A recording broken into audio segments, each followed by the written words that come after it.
कोकण निसर्गाच्या गोड सुरात रंगलेला एक स्वप्नवत प्रदेश, जिथे समुद्राची लाट आणि डोंगराची गूढ शांती एकत्र येतात। तिथे प्रत्येक क्षण जणू एक सुंदर कविताच भासते। हिरव्यागर्द झाडीमध्ये शांततेचा अनुभव घेण्यासाठी आज आपण निसर्गाच्या कुंडलात लपलेला शांततेचा ठाव असं गुहागरमध्ये समुद्रकिनारी वसलेलं एक टुमदार गाव वेळणेश्वर या ठिकाणाला भेट देणार आहोत।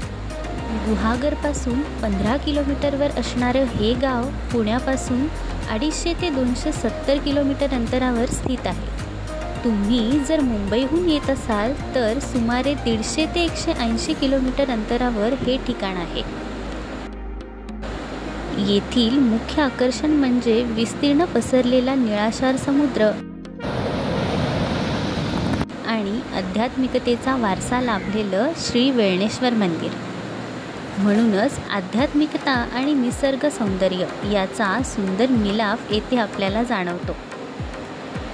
शांत किनाऱ्यावर निसर्गाच्या हिरव्या वस्त्रांनी नटलेल्या या गावात उभे असलेले हे श्री वेळणेश्वर मंदिर जणू समुद्रकिनारी नंदादीपासारखे चमकणारे दिव्यस्थानच। मंदिरात प्रवेश करताच ही भली मोठी दीपमाळ आपले लक्ष वेधून घेते।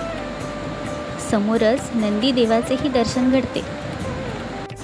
तसेच मंदिराच्या आवारात दिसणाऱ्या या इतर दीपमाळा जणू अंधाराच्या साम्राज्यावर विजय मिळवणाऱ्या भक्तीच्या तेजाचे प्रतीकच वाटतात।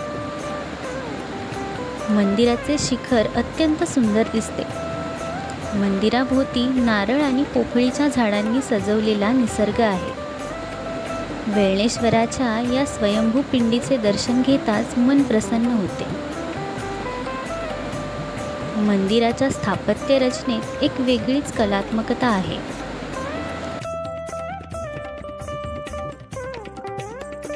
तसेच येथे गणपतीची सुबक मूर्ती देखील आहे। मंदिरामध्येच श्री कालभैरवनाथ, परशुरामेश्वर, महाविष्णू अशा इतर देवतांचेही मंदिरे आहेत। परिसरामध्ये एक प्राचीन विहीर देखील दिसून येते। अशा या पवित्र वातावरणात दिव्यत्वाची अनुभूती घेता येते असं म्हणायला हरकत नाही। वेळणेश्वर मंदिरासोबतच येथील आणखी एक आकर्षण म्हणजे येथील समुद्रकिनारा। चला तर मग आता समुद्रकिनाऱ्यावर जाऊन लाटा आणि शांत वातावरणाचा आनंद घेऊयात। जातानाच वाटेत नारळाची ही बाग आपलं स्वागतच करते। विस्तीर्ण पसरलेल्या समुद्राच्या निळ्या लाटा किनाऱ्यावर गजर करत असतात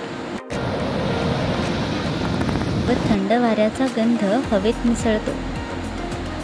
एकमेकांशी स्पर्धा करत किनाऱ्यावर येणाऱ्या या लाटा मनाला उभारी देतात।